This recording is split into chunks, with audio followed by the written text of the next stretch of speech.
என்னுடைய வீடியோ சிலருக்கு வந்து ஆங்கில மொழியில் வருது அப்படின்னு கம்ப்ளைண்ட் பண்ணியிருந்தீங்க. அன்பார்ந்த உறவுகளே, உங்களுடைய வீடியோவை அப்படியே நிப்பாட்டிட்டு மேலே இருக்கிற செட்டிங்கை டச் பண்ணி அதில் வந்து நீங்கள் இந்த மாதிரி உங்களுடைய ஒரிஜினல் அப்படின்ட்டு இருக்கக்கூடிய லாங்குவேஜ் செலக்ட் பண்ணிங்கன்னா, ஆடியோ ட்ராக்கை செலக்ட் பண்ணினீங்கன்னா உங்களுக்கு எந்த பிரச்சனையுமே இல்லை. நான் பேசுகிறது தமிழ் மொழியிலேயே கேட்கும். சிலருக்கு வந்து அது செட்டிங்கில் சேஞ்ச் பண்ண வேண்டி தான் இருக்குது. மற்றபடி நான் ஆங்கில மொழியில் பேசலை மக்களே. இதில் நான் எப்படி காட்டியிருக்கிறேனோ அதை மாதிரி செஞ்சுக்கோங்க.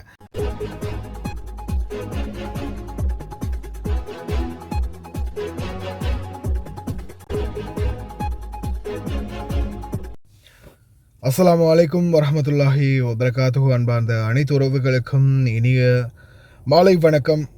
மீண்டும் மிக முக்கியமான சில தகவல்கள் தான் வந்திருக்கேன். வீடியோவை கடைசி வரைக்கும் பாருங்கள். தெரியாத நண்பர்களுக்கும் மறக்காமல் ஷேர் பண்ணுங்கள். வீடியோ பிடிச்சிருந்தா ஒரு லைக் பண்ணுங்கள், சப்ஸ்கிரைப் பண்ணுங்கள், தொடர்ந்தும் சப்போர்ட் பண்ணுங்கள். இதோ கத்தார் ராஜ்யத்துக்கு நுழைந்தார் மெலானி.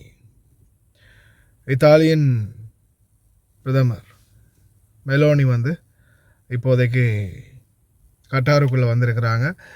இந்த முக்கியமான பேச்சுவார்த்தைகள் முடிந்த பிறகு மீண்டும் யுனைடெட் அரப் எமிரேட்ஸ் அமீரகம் நோக்கிய பயணத்தை தொடர்வாங்க அப்படின்ற மாதிரி தெரிவிச்சிருக்கிறாங்க. அதே போல் தற்போதைய சூழலில் நிலவி வரும் இந்த நிலைமை கருத்தில் கொண்டு வெள்ளிக்கிழமை சவுதி அரேபியாவில் இருந்த மெலோனி தற்போது ஐக்கிய அரபு அமீரகத்துக்கு பயணம் மேற்கொள்ள உள்ளதாக தெரிவிச்சிருக்கிறாங்க. வளைகுடா சுற்றுப்பயணத்தின் ஒரு பகுதியாக மெலோனி கட்டார் மற்றும் Dubai, Saudi Arabia, Kuwait, Bahrain இந்த மாதிரியான நாடுகளில் இருக்கக்கூடிய எண்ணெய் வளங்கள் மற்றும் இது சம்பந்தமான மிக முக்கிய பேச்சுவார்த்தைகளை நடத்துவாங்க அப்படின்னு தெரிவிச்சிருக்கிறாங்க. என்னத்தை பேசி என்னம்மா செய்ய, அடிக்கிறானுங்களே, வச்சு செய்கிறானுங்களே, எப்போ இதுக்கு முடிவு வரும்னு தெரியலையே. அதே போல் வெளி விவகார அமைச்சர் அப்பாஸ் அர்காஜ், சையத் அப்பாஸ் அர்காஜ் தெரிவிக்கையில், மறுபடியும் புஷேகர் பவர் பிளான்ட் மீது தாக்குதல் நடத்தியிருக்கிறாங்க.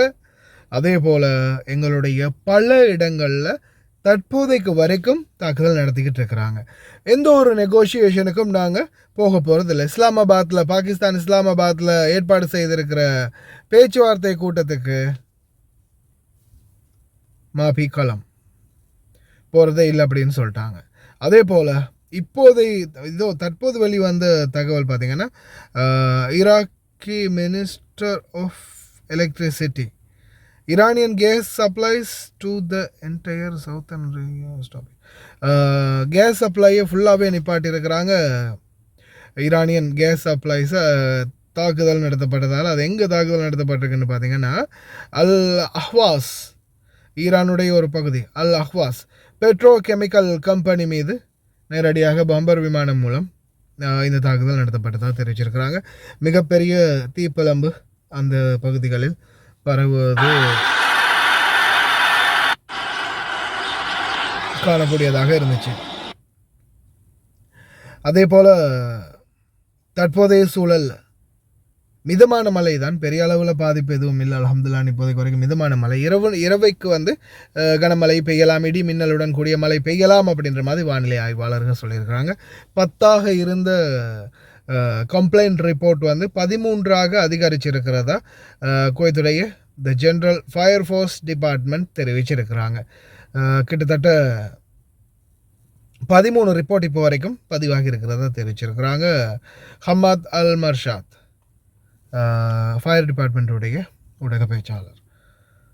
ரொம்ப கவனமாக இருங்க. இன்ஷா அல்லாஹ் என்ன நடக்குது அப்படின்றது பொறுத்திருந்து பார்ப்போம். ஆனால் நிலைமை தொடர்ந்தும் கைமீறி செல்வது கண்முன்னே தெரியுது இல்லையா? அல்லாஹ் கரீம், கவனமாக இருங்க.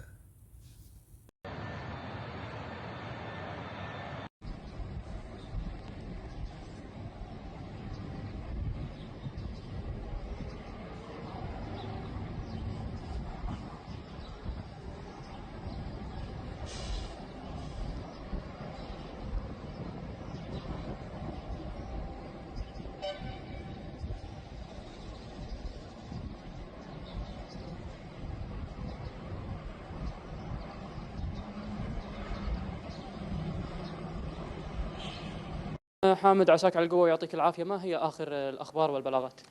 مسا عليك وعلى اخواننا المشاهدين وزملائك بالاستديو. عندنا اليوم 13 بلاغ. يمكن احنا قبل تقريبا ساعتين طلعنا وتكلمنا قلنا في 10 بلاغات، والحين 13 بلاغ قاعد نشوف ان البلاغات قاعده تكثر. فاحنا نحب ننوه اخواننا المواطنين والمقيمين ان سلامك في امانك داخل منزلك من خلال اقتنائك للمطفى وكاشف دخان بطانه حريق. ايضا اليوم ننوه الخلل في الحرائق المنزليه، عدم الوعي اللي ممكن يحصل عند ارباب الاسر او العاملين داخل المنزل. الحمد لله تم التعامل معهم دون وقوع اي خسائر بشريه، كانت هناك مختصره على الخسائر الماديه. اللهم لك الحمد. مقدم حامد، الحالة المطرية ما زالت مستمرة في البلاد، ما هي آخر النصائح للمواطنين والمقيمين اللي حاب توجه لهم؟ طبعا نحب ننوه ونكرر نقول اليوم لا تطلع الا للضروره القصوى. اليوم لا تروح لاماكن زلقه او تراكم المياه الموجود فيها. تجنب اماكن فيها تجمع المياه. لا تتردد في الاتصال على هاتف الامان 112. كذلك ننوه اخواننا المواطنين والمقيمين، اذا شفت اليات فرق قوه الاطفاء العام تجنب، افسح لها الطريق من اجل الوصول للمكان باسرع وقت من خلال الحادث، لان الثانيه تفرق معنا كقوة بشرية من أجل مكافحة الحادث أو الأمر. لا تتجمهر عند مكان الحادث كثير. هذا الأمر يمكن يعيق دور رجل الأطفاء في المكافحة وفي الإنقاذ، وأنت يعني المفروض تكون في مكان آمن بعيد عن هذا الأمر. فنحب ننوه نقول اليوم لا تطلع إلا الضرورة القصوى. خذ المصادر الرسمية من قبل الدولة أن هناك الأمر أن الطقس راح يكون صحي وأنه ما يكون في كثافة في الأمطار، وتجنب هذا الأمر من أجل سلامتك سلامة اللي معك. كل شكر لك المقدم حامد الإرمرشاد من إدارة العلاقات العامة والإعلام، والشكر موصول أيضا لجميع رجال قوة